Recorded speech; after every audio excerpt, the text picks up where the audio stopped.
Hello everyone, welcome to another class.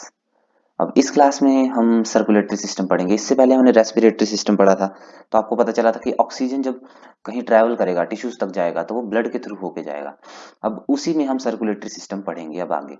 अब circulatory system दो parts में डिवाइडेड है, जिसमें कार्डियोवास्कुलर सिस्टम आता है और उसी में लिम्फेटिक सिस्टम भी आता है। सबसे पहले हम लिम्फेटिक सिस्टम की बात करेंगे, क्योंकि इसके बारे में हमारे पास ज़्यादा इन्फॉर्मेशन अवेलेबल नहीं है, पर फिर भी आपको पता होना चाहिए। तो अब जो हमारा लिम्फेटिक सिस्टम होता है वो कंटेन करता है वेरियस प्रोटीन, डब्ल्यूबीसीज एटसेट्रा। एंड ये जो हमारा लिम्फेटिक सिस्टम है ये रन करता है पैरेलल टू वेन्स। ओके। अब जो ये हमारा लिम्फेटिक सिस्टम है, इसमें एक चीज है कि ये ओपन सर्कुलेटरी सिस्टम कहलाता है। क्यों? क्योंकि ये जो हमारा लिम्फेटिक सिस्टम है ये टिश्यूज के कांटेक्ट में आएगा। और लिम्फेटिक सिस्टम कंटेन करेगा lymph vessel, lymph nodes, lymph capillaries, ये सब इसके कंपोनेंट्स हैं। एंटीजन एंटीबॉडी रिएक्शंस भी इसी में हमें देखने के लिए मिल सकती हैं। और जो लिम्फ नोड होता है वो माइक्रो एनवायरनमेंट प्रोवाइड करता है एंटीजन एंटीबॉडी रिएक्शन के लिए, ये भी आप याद रख लीजिए।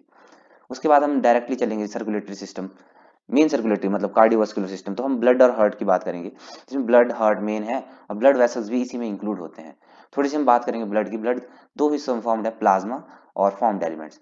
ये प्लाज्मा 55% होता है और फॉर्म्ड एलिमेंट्स होते हैं 45%। प्लाज्मा कंटेन करता है फिब्रिनोजन, ग्लोबुलिन, एल्बुमिन। ये तीन आप कह सकते हैं एक तरह से प्रोटीन फॉर्म है। इसके अलावा कुछ गैसेस हो सकती हैं, कुछ अदर प्रोटीन्स हो सकते हैं और इलेक्ट्रोलाइट्स भी इसमें प्रेजेंट हो सकते हैं, जैसे सोडियम, कैल्शियम, फॉस्फेट्स वगैरह। और फॉर्म्ड एलिमेंट्स कंटेन करते हैं एरिथ्रोसाइट्स, ल्यूकोसाइट्स एंड थ्रोम्बोसाइट्स। इसे ही हम एरिथ्रोसाइट्स को आरबीसी कहते हैं, ल्यूकोसाइट्स को डब्ल्यूबीसी और थ्रोम्बोसाइट्स को हम प्लेटलेट्स पे कहते हैं। ल्यूकोसाइट्स फर्दर 5 क्लासेस में डिवाइड हैं। इधर वाली जो है उन्हें हम ग्रेन्युलोसाइट्स कहेंगे और यहाँ वाली अग्रेन्युलोसाइट्स। ग्रेन्युलोसाइट्स कंटेन करती है न्यूट्रोफिल्स, इओसिनोफिल्स और बेसोफिल्स। ये तीनों के नाम इनके किस डाई से ये रिएक्ट करते हैं। जैसे न्यूट्रोफिल्स न्यूट्रल डाई के साथ रिएक्ट करेंगे, इओसिनोफिल्स इओसिन डाई या फिर एसिडिक डाई के साथ रिएक्ट करेंगे, और बेसोफिल्स कंटेन करेंगे वो कलर जो बेसिक इन नेचर होगी। और फिर लिम्फोसाइट्स और मोनोसाइट्स के बारे में आपको पता होगा। मोनोसाइट्स बाद में मैक्रोफेजेस बनाएंगे, वो कहीं टिश्यूज में भी जा सकते हैं, और लिम्फोसाइट्स हमारे बी और टी लिम्फोसाइट्स भी बनाएंगे। सबसे पहले हम बात करेंगे प्लाज्मा के कंपोनेंट्स की। सबसे पहला कंपोनेंट है हमारा फिब्रिनोजन। और फिब्रिनोजन जो हमारा कंपोनेंट है वो हेल्प करता है क्लोटिंग में, और यही fibrinogen is the largest protein of our plasma. फिर ग्लोबुलिन आता है। ग्लोबुलिन का main function immunity and transport of protein में होता है। तो अल्फा ग्लोबुलिन, बीटा ग्लोबुलिन और गामा ग्लोबुलिन होते हैं। गामा ग्लोबुलिन के आपने सुना होगा कि ये इम्यूनोग्लोबुलिन्स होते हैं, जिसमें IgM, IgG, IgA, IgD, IgE वगैरह भी आते हैं। इसके बाद आएंगे हमारे बीटा ग्लोबुलिन्स में। बीटा ग्लोबुलिन्स और अल्फा ग्लोबुलिन्स जो हैं ये दोनों फॉर्म होते हैं हमारे लीवर में, और इनका ट्रांसपोर्ट फंक्शन होता है दोनों का। कुछ और जगह भी इनके फंक्शंस होते हैं, जैसे रिसेप्टर्स की तरह भी काम कर सकते हैं एंड एटसेट्रा। और जैसे अल्फा ग्लोबुलिन्स का एग्जांपल है सेरुलोप्लाज्मिन। ओके, ये एक कॉपर कंटेनिंग प्रोटीन है। और जबकि बीटा का एग्जांपल है ट्रांसफेरिन, जो आयरन कंटेनिंग है। अब थोड़ा फिब्रिनोजन आप देख लीजिए, जो हमने पहले डिस्कस किया था। ये फिब्रिनोजन जब भी हमारे टिश्यू में कोई इंजरी होती है जिसकी वजह से ब्लड लीकेज जैसी कंडीशन होती है, तो ये 4 फेजेस वहां देखने के लिए मिल सकते हैं। सबसे पहला है वैसो कंस्ट्रिक्शन, फिर दूसरा है प्लेटलेट एक्टिवेशन, फिर कोगुलेशन, कैस्केड, ये कैस्केड मैकेनिज्म होता है, ये भी मैंने आगे डिस्कस किया है। और लास्ट में है एंटी थ्रोम्बोटिक कंट्रोल। ओके। अब वैसो कंस्ट्रिक्शन में क्या होता है कि हमारी जो ब्लड वेसल्स होती हैं वो कंस्ट्रिक्ट हो जाती हैं ताकि मिनिमाइज करें ब्लड लॉस को।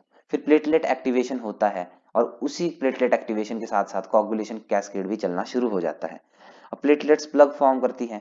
अब कोगुलेशन कैस्केड में जब थ्रोम्बिन है वो एक्ट करेगा इन्हीं फिब्रिनोजन पे। ये जो मैंने आपको फिब्रिनोजन बताया ना, largest protein of the plasma, उस पे एक्ट करेगा, उसको कन्वर्ट कर देगा फिब्रिन में, और वो with platelet plug blood clot form करेगा।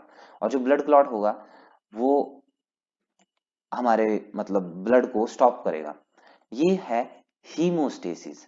Haemostasis, haemostasis. हीमो यहाँ पे ब्लड को रेफर करता है, स्टेसिस मतलब रोकना, तो ब्लड को ऐसे रोका जाता है। जबकि दूसरे कंपोनेंट जो है होम्योस्टेसिस, वो है हमारी ओवरऑल बॉडी का आप कह सकते हैं इक्विलिब्रियम मेंटेन करने का एक प्रोसीजर। थोड़ा सा जूम कर देता हूं। अब इसमें मैंने एग्जांपल लिया है ब्लड शुगर का। अगर हम स्वीट इंटेक ज्यादा कर देते हैं, ओके, स्वीट इंटेक अगर हम ज्यादा करेंगे तो जो हमारे ब्लड शुगर होगी वो राइज करेगी। उस राइज ऑफ ब्लड शुगर की वजह से पैनक्रियास को सिग्नल जाएगा, वो इंसुलिन बनाएगा और इंसुलिन एक्ट करेगा ब्लड बॉडी सेल्स पे और लीवर पे टू टेक अप ग्लूकोज, और इससे ग्लूकोज लेवल डिक्लाइन होगा और जो हमारे नॉर्मल ग्लूकोज लेवल होते हैं ब्लड के, जो कि 90 mg टू 100 mg, वो मेंटेन हो जाएंगे। सिमिलरली ब्लड ग्लूकोज लेवल जब कहाँ है, स्टिमुलस टू फास्ट या फिर राइज हो जाता है तो पैनक्रिया, राइज नहीं, फॉल्स, सॉरी फॉल्स, तो पैनक्रियास को फिर से सिग्नल जाएगा, इस बार वो इंसुलिन के बजाय ग्लूकागोन बनाएगा, फिर लीवर को वो संदेश देगा कि भाई अब ग्लूकोज को बनाना है, तो ग्लाइकोजन से फिर ग्लूकोज रिलीज होगा, फिर वो फिर ब्लड में आएगा और फिर होम्योस्टेसिस हमारा मेंटेन हो जाएगा, है ना। इसके बाद हम बात करेंगे एल्बुमिन की। Albumin is the smallest protein plasma plasma का, है ना। इसका मेन फंक्शन जो होता है वो है मेंटेनेंस ऑफ ऑस्मोटिक प्रेशर। अब देखिए मैंने यहाँ पे आपसे जो डिस्कस किया था कि मैं आपको कोगुलेशन कैस्केड बताऊंगा, वो नीचे है। एंटी थ्रोम्बोटिक कंट्रोल उसी क्लॉट को बाद में रिमूव करता है। अब जो हमारे पास ये कोगुलेशन है कैस्केड, वो कुछ इस तरह है कि जब भी हमारी बॉडी में कोई डैमेज होता है तो वो उसके दो फैक्टर हो सकते हैं, एक इंट्रिंसिक और एक्सट्रिंसिक। अब अंदर से डैमेज कॉज हुआ तो वो एक्टिवेट करेगा 12 को, तो उसी 12 से 12A बनेगा, ये एक्टिवेटेड फॉर्म है। फिर 12 पे एक्ट करेगा 11 पे, 11 से 11A बनेगा। 10 नहीं है यहाँ पे, 10 नीचे आता है, तो 9 पे एक्ट करेगा 11A और 9A बनेगा। फिर उस पे फैक्टर 8 और कैल्शियम और पीएल काम करेंगे तो वो 10 मतलब स्टुअर्ट फैक्टर को एक्टिवेटेड फॉर्म में कन्वर्ट कर देगा। अभी यहाँ तक पढ़िए। फिर एक्सट्रिंसिक टिश्यू डैमेज अगर हुआ, वो डायरेक्टली काम करेगा 7 पे और उसको एक्टिवेट कर देगा। ये 7 क्या करेगा, डायरेक्टली जाके 10 को एक्टिवेट करेगा और एक्टिवेट फॉर्म में ये with the help of factor 5 PL और कैल्शियम ये प्रोथ्रोम्बिन पे काम करेगा, जिसे कन्वर्ट कर देगा थ्रोम्बिन में, और यही थ्रोम्बिन जाके फिब्रिनोजन को फिब्रिन में कन्वर्ट करता है, जिससे स्टेबल क्लॉट की फॉर्मेशन होती है, और यही थ्रोम्बिन 13 को भी कन्वर्ट करता है 13A में। अब इस तरफ का जो आपने ये प्रो कैस्केड देखा, इसे कहते हैं इंट्रिंसिक फैक्टर, और इस तरफ का जो आपने छोटा सा देखा ये है extrinsic factor, sorry extrinsic factor. और यहाँ पे है हमारा इस लाइन के नीचे से कॉमन पाथवे शुरू हो गया कि जो दोनों हमारे फैक्टर हैं वो कॉमनली किस में जाके मर्ज होंगे, और यहाँ पे मैंने कुछ फैक्टर्स के नाम लिखे हैं, आप चेक कर लीजिएगा। इसके बाद हम डायरेक्टली चलेंगे ब्लड वेसल्स की बात करेंगे। अब ब्लड वेसल्स जो हमारी होती हैं वो ट्यूनिका लेयर्स उसे हम कहते हैं, तो ट्यूनिका एक्सटर्ना सबसे बाहर वाली, ट्यूनिका मीडिया मिडल लेयर, और ट्यूनिका इंटरना जो मैंने रेड से शो की है वो इनर मोस्ट लेयर होती है, और इस सेंटर में जो मैंने व्हाइट सा दिखाया है ये lumen of the blood vessel है।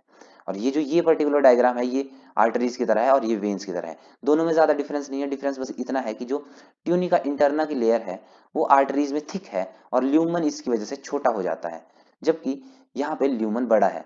इसीलिए जब हम एथेरोस्क्लेरोसिस जैसी कंडीशंस देखते हैं तो वो आपको आर्टरीज में देखने के लिए ज्यादा मिलती है, वेन्स में नहीं। ओके, अब थोड़ा सर्कुलेटरी सिस्टम की बात करेंगे। सर्कुलेटरी सिस्टम भी दो तरह के हो सकते हैं, सिंगल सर्कुलेटरी सिस्टम और डबल सर्कुलेटरी सिस्टम। और जो सिंगल सर्कुलेटरी सिस्टम है ये हमें फिशीज में मिलेगा। अब बॉडी जब भी ब्लड को पंप, मतलब हार्ट जब ब्लड को पंप करेगा तो वो बॉडी में ऑक्सीजन वगैरह पहुंचाने की कोशिश करेगा। अब बॉडी से जब वापस आएगा, क्योंकि इनके हार्ट में दो चेम्बर हैं, एट्रियम और वेंट्रिकल, तो यहाँ पे ये बस यहाँ आते हैं एट्रियम में, फिर वेंट्रिकल में जाते हैं, फिर गिल्स में, फिर ऐसे टिश्यूज में। यहाँ पे कुछ अच्छा सेपरेशन नहीं हो पाता ऑक्सीजनेटेड और डीऑक्सीजनेटेड ब्लड का। और यहाँ पे क्योंकि ब्लड एक ही बार lungs, sorry not lungs, heart में आ रहा है और हार्ट से फिर गिल्स में जाएगा, इसीलिए इसे हम सिंगल सर्कुलेटरी सिस्टम कहते हैं। फिर डबल सर्कुलेटरी सिस्टम में हम दो की बात करेंगे, एक एम्फीबियंस और एक मैमल्स की। एम्फीबियंस का जो हार्ट होता है वो 3 वेल्व्स का बना होता है।